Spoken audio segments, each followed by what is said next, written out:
Even as we grieve, we give thanks for this most faithful life. At my accession to the crown, in taking up these responsibilities of this great inheritance. A stunning leak from Buckingham Palace has ignited a firestorm, exposing a tense royal meeting that may have changed history forever. In a moment no one expected, King Charles III reportedly delivered a final declaration that could end his reign, placing the future of the crown into the hands of Prince William and Catherine, Princess of Wales. But just as the room fell silent, everything spiraled. Was this a noble sacrifice or a hidden power struggle? Drop your thoughts below, because what unfolds next will challenge everything you thought you knew about the monarchy. The Palace Showdown. Inside a sealed room deep within Buckingham Palace, the air felt unusually heavy, as if even the walls understood that something historic was about to unfold. The soft glow from the chandeliers did little to warm the tension.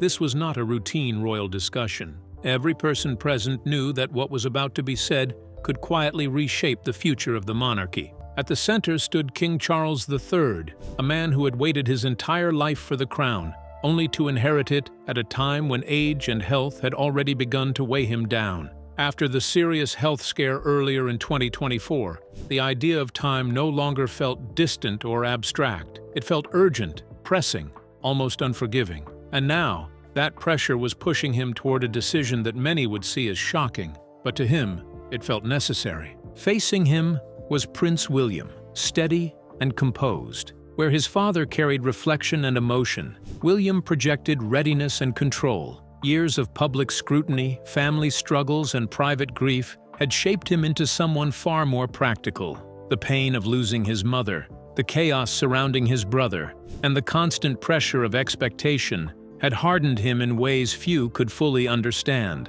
Next to him stood Catherine, calm yet strong. Her presence brought a sense of quiet balance to the room.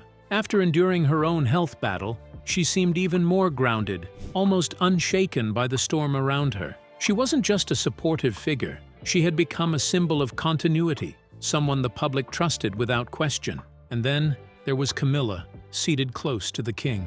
For decades, she had stood beside him through criticism, rejection, and eventual acceptance. She knew his weaknesses, his fears, and the weight he carried. More than anyone else in that room, she understood him on a deeply personal level. When the king finally rose to speak, his movements were careful, almost fragile. His hands rested on the table as he began, his voice steady but heavy with meaning. He spoke of responsibility, of change, and of the need for the monarchy to evolve in a world that was no longer patient with tradition for tradition's sake. Each word carried the quiet suggestion that he was preparing to step aside, not out of defeat, but out of duty. His eyes shifted toward William and Catherine, filled with a mix of pride and something harder to hide sadness. He spoke of the future, of the younger generation, of George, Charlotte, and Louis as symbols of what was to come. It was clear, this was not just a speech, it was the beginning of a transition.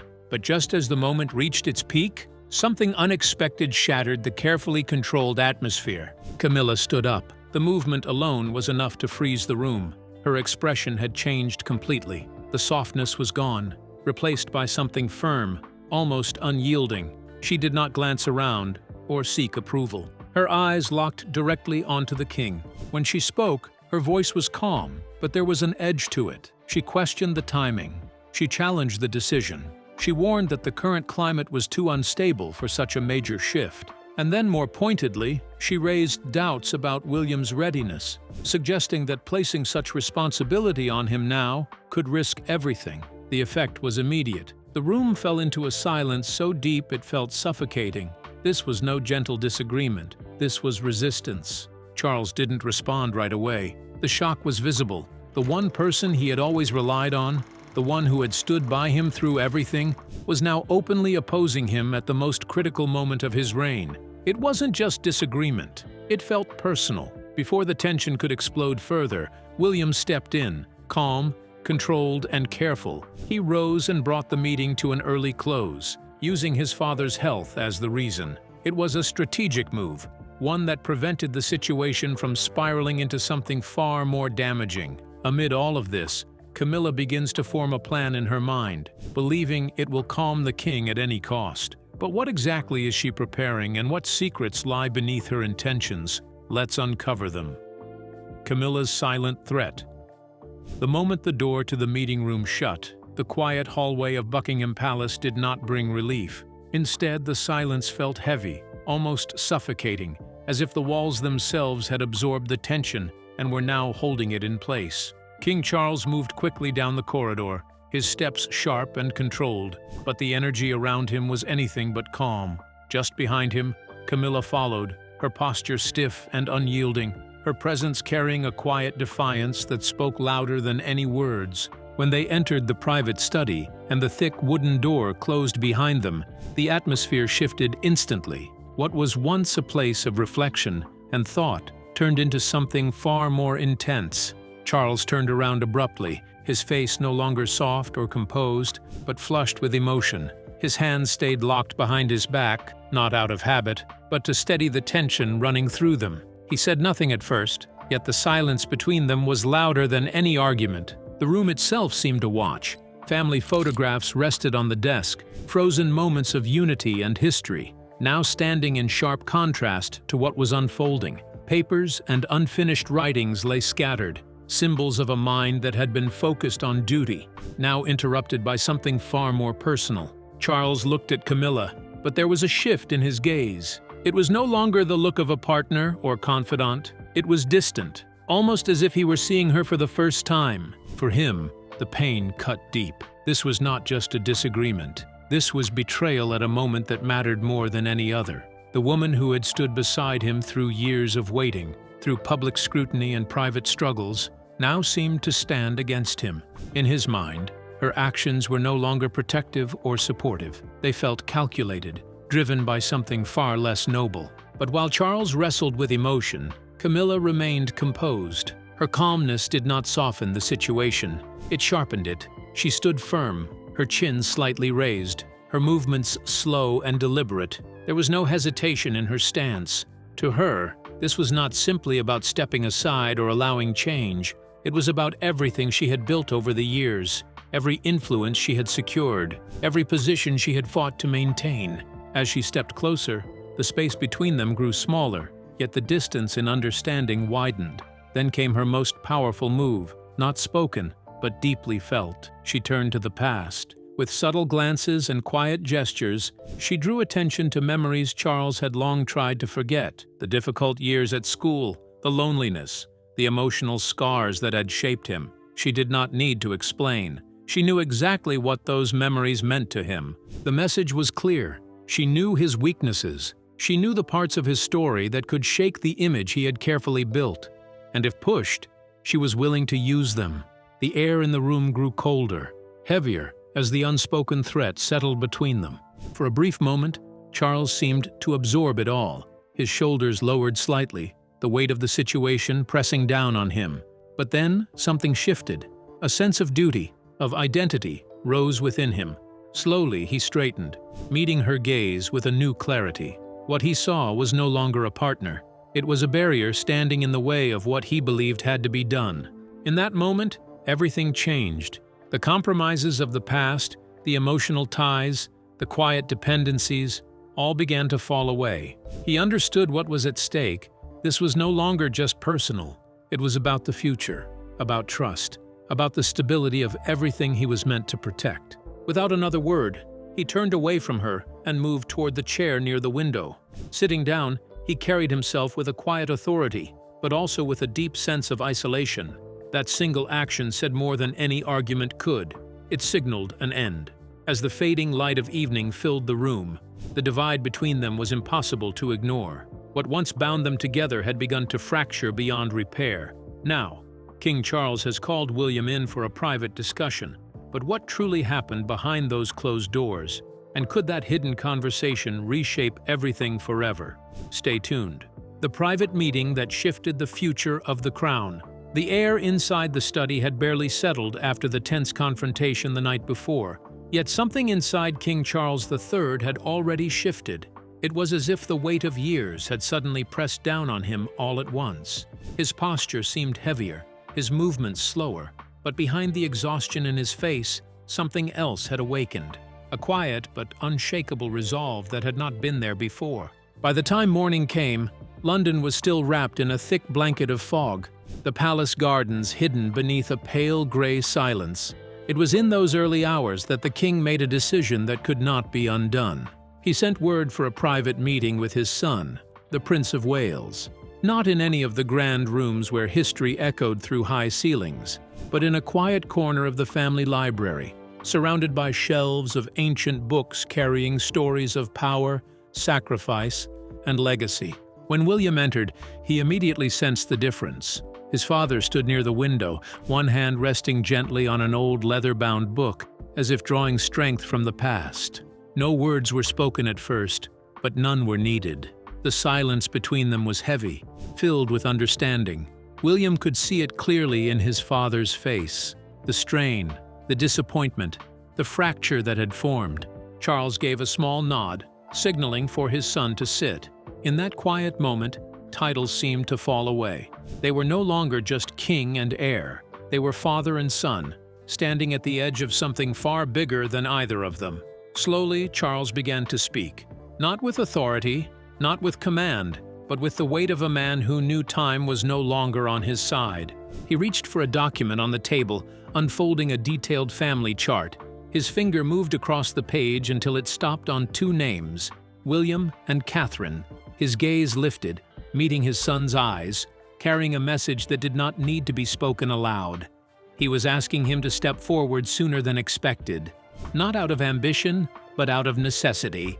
William felt it immediately. The pressure, the responsibility, the consequences. His body tensed, his hands clasped tightly together as he processed what was being asked of him. This was not just about taking on a role. It meant stepping into a storm already building. The family was divided, tensions were rising, and at the center of it all stood a conflict that could no longer be contained. He thought about the public, the media, the fragile image of unity that could shatter if the truth ever came out. He thought about Camilla, about the years it had taken to accept her presence, even on a formal level. And now, everything seemed ready to break apart. But then he looked at his father again, really looked at him, and what he saw was not just a king asking for help, but a man who had reached the limit of what he could carry alone. There was urgency in his eyes, but also something deeper, trust. Something shifted in William at that moment. The hesitation that had held him back began to fade. He exhaled slowly, releasing the weight of doubt, and stood up. Crossing the space between them, he placed a hand on his father's shoulder. It was a simple gesture, but one that broke through years of formality. As the morning unfolded, quiet signals began to move through the palace. Trusted aides carried messages, subtle but meaningful. Members of the family who had remained neutral began to lean in one direction. By the time the meeting came to an end, Charles moved with a renewed sense of purpose. He walked to his desk, picked up his pen, and wrote a directive that would set everything into motion. This was no longer a moment of hesitation. This was action. As the pen was finally set down, a heavy silence filled the room, as though reality itself had just shifted. The decision was made, the line had been crossed, and there was no turning back. But what truly stunned Camilla was not just the finality of it all, it was how King Charles carried it out, with such calm certainty that it left no space for objection. What did he do that left her completely speechless? Stay tuned to find out. The moment of transfer. The heavy oak doors of the private meeting room shut with a click. The sound carried a different meaning. It didn't just signal privacy. It felt like something sealed, something final. The air grew thick and still. Even the walls understood that what was about to unfold could not be undone. King Charles stepped in. He was not the same man who had walked meetings, quiet uncertainty that his posture had vanished. His shoulders were no steps, no, instead, he moved purpose, steady, controlled, and unshakably firm. His eyes did not wander, nor did they search for reassurance. They were fixed ahead, focused outcome. Behind him, Camilla followed her calm composure. Truth betrayed itself in smallest details. Her fingers tightened her handbag, gripping it hard that her knuckles pale. The moment she crossed room, she felt it the shift. Something had changed in her favor. The warm glow from the lights above no longer felt comforting. It seemed sharper now, almost interrogating, drawing attention to the center of the room where Prince William and Catherine sat. Their presence was striking, not because of what they said, but because of what they didn't need to say. They sat with quiet confidence, no longer appearing as children waiting for guidance, but as figures ready to carry the weight of the crown. There was no formal beginning, no pleasantries, no soft introduction. The king walked directly to the head of the table and placed a thick dossier before him. The sound it made as it hit the surface was loud, deliberate, impossible to ignore. Camilla flinched just slightly, but enough. Charles looked around the room, his gaze sweeping across each face. The hesitation that once defined him had been replaced by something stronger, something hardened. This was not a man seeking agreement. This was a man delivering a decision already made. As he opened the document, each movement was precise. Each page turned felt like another step towards something irreversible. The legal advisors present didn't need to speak. Their quiet nods confirmed everything. This was no longer a discussion. It was an announcement.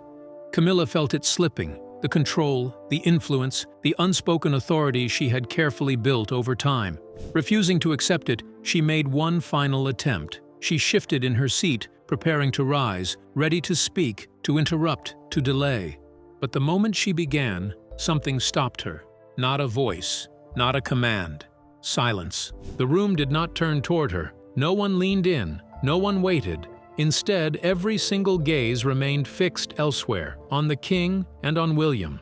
It was subtle, but devastating. The unspoken message was clear. She no longer held the room. That quiet rejection carried more weight than any argument ever could. Slowly, she leaned back into her chair. The confidence she had worn so carefully began to crack, replaced by a look she could not hide, shock, mixed with something deeper, something bitter. Her eyes dropped to the dossier, scanning the pages that lay everything out in cold detail. The plan had already been approved, signed, finalized. There was nothing left for her to change. Everything she had built, every thread of influence she once controlled, now unraveled before her, slipping away beyond her reach. Then came the moment that sealed it. The king stood.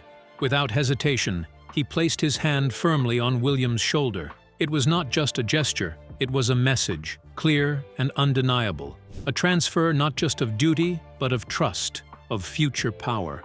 William rose to meet him, his expression steady, his resolve unmistakable. There was respect in his eyes, but also readiness. He was no longer waiting, he was stepping forward. Camilla remained still, watching it unfold as if from a distance.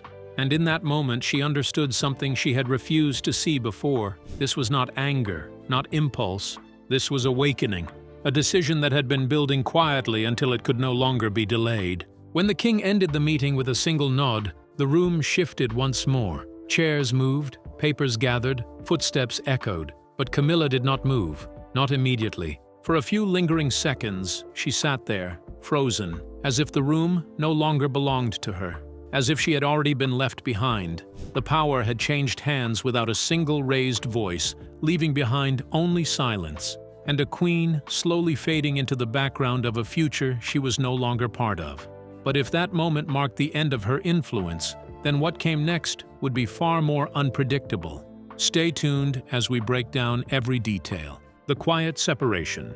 Inside Buckingham Palace. After the transition plan was quietly approved, something inside Buckingham Palace shifted in a way no official statement could ever explain. The change was not loud or dramatic at first. It crept in slowly, like a chill that settles into a room long before anyone notices the temperature has dropped. But at the center of it all was one man, King Charles III, and those closest to him could sense that he was no longer the same. For years, he had been seen as careful, almost overly cautious, especially in his personal life. Decisions were often weighed not just against duty, but against the opinions of those he trusted most. Yet now, that hesitation seemed to have disappeared completely. In its place stood a king who moved with quiet certainty, as though a long internal struggle had finally come to an end. The difference could be seen in the smallest routines. Morning meals, once filled with light conversation and shared thoughts, had turned into silent rituals. Charles would sit at the same table, but the warmth that once defined those moments had faded. Papers replaced conversation. Official documents replaced laughter. Even when attempts were made to break the silence, his responses were brief, distant, and almost mechanical. It was not anger. It was something colder, detachment. Those who observed closely began to realize that this was not a temporary mood. It was a decision, a deliberate shift in how he chose to live, to lead, and to connect. The man who once found comfort in companionship now seemed fully absorbed in his role, as if he had drawn a firm line between personal feeling and royal responsibility. For Camilla, the change was impossible to ignore. At first, she approached it with patience, believing it might pass. She adjusted her tone, her presence, even her routines, trying to bring back the ease they once shared.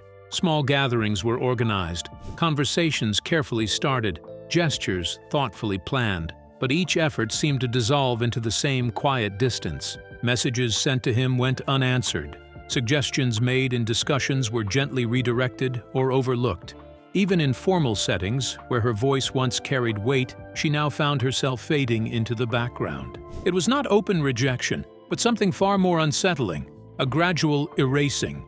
Beyond the private rooms, others began to notice. Staff who had long been trained to see everything and say nothing could not help but pick up on the subtle changes. Walks that were once shared became solitary. Conversations that once flowed easily were replaced with silence. The familiar closeness between king and queen had simply disappeared.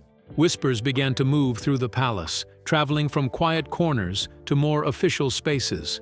It was said that the king now spent long hours alone, buried in work, avoiding distractions. At the same time, Camilla was seen less frequently within the palace itself, often retreating to her private residence under the explanation of rest. But those who paid attention understood that it was more than rest. It was distance. The shift became impossible to hide during a major public appearance. Where people expected to see the royal couple together, only the king arrived. Alone.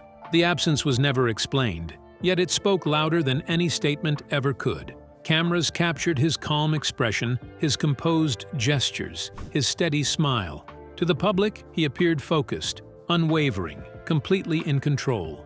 But behind that carefully maintained image, something deeper was unfolding. This was not just a man choosing duty over comfort. This was a man redefining everything: his priorities, his relationships, even his sense of self. The crown no longer shared space with personal attachment. It stood above it. The media began to circle, asking questions that no one inside the palace was willing to answer. Stories of distance, silence, and separation slowly began to take shape, yet Charles remained unmoved by the noise. Whatever doubts or fears once held him back no longer seemed to matter. His path had been chosen, and he was walking it without looking back. And as that distance continued to grow, stretching beyond rooms, beyond cities, beyond anything that could easily be repaired, one unsettling reality started to take form. Camilla became isolated. But was this quiet separation simply the cost of duty, or the beginning of a deeper fall no one saw coming? Keep watching to find out. The silent isolation behind the palace walls. The first light of morning broke across Buckingham Palace like a quiet signal of change. Its golden glow touched the tall spires and ancient stone walls, giving the building a calm beauty that hid the storm that had passed within it. But inside, deep within the long, winding corridors, there was no celebration, only silence. It was a heavy, thoughtful silence, the kind that follows a moment when history has already shifted, but the world has not yet fully understood it. King Charles III stood alone in the robbing room, facing a tall mirror that reflected more than just his image. He slowly adjusted the front of his military uniform, his fingers careful, almost mechanical, as he aligned the medals on his chest. Every movement felt deliberate, as if he were preparing not just for appearance, but for acceptance of something final. His eyes stayed fixed on his reflection. What he saw was not only a king who had completed a long-awaited responsibility, but a man who had quietly stepped away from something deeply personal, something that had shaped much of his life. There was no grand announcement of change, no dramatic ceremony marking the shift. Instead, power moved silently, almost invisibly, yet with absolute certainty. Across the nation, the focus had already shifted to the younger generation. Prince William and Catherine now stood at the center of royal life. Their presence filled newspapers, broadcasts, and public attention. They were no longer simply supporting figures. They had become the face of continuity and the symbol of renewal. William carried himself differently now. There was a visible weight in his posture, as if responsibility had broadened his shoulders overnight. Every decision, every appearance seemed guided by purpose. Catherine, on the other hand, moved through her role with calm assurance. Her ability to connect with people, to soften formal moments with warmth and understanding, gave the monarchy a more human touch. Together, they were no longer preparing for the future. They were the future. But behind this smooth transition, not everything remained whole. Queen Camilla's presence in royal life began to fade quietly. She withdrew from the center of attention, choosing distance over visibility. Her retreat led her back to Ray Mill House in Wiltshire, a private space surrounded by green fields and still gardens. Yet even in its peace, there was no comfort for her. The quiet halls of her residence felt less like refuge and more like isolation.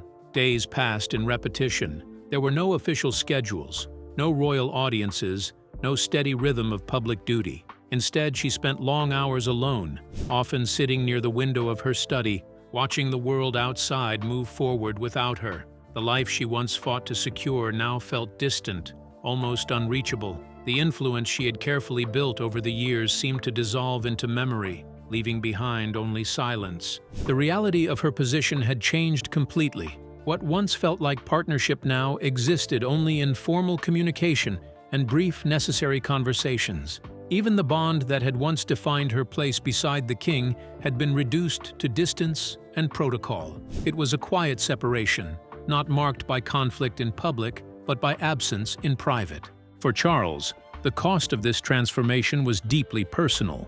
Even as he stood firm in his decision, there were moments when the weight of it pressed heavily on him.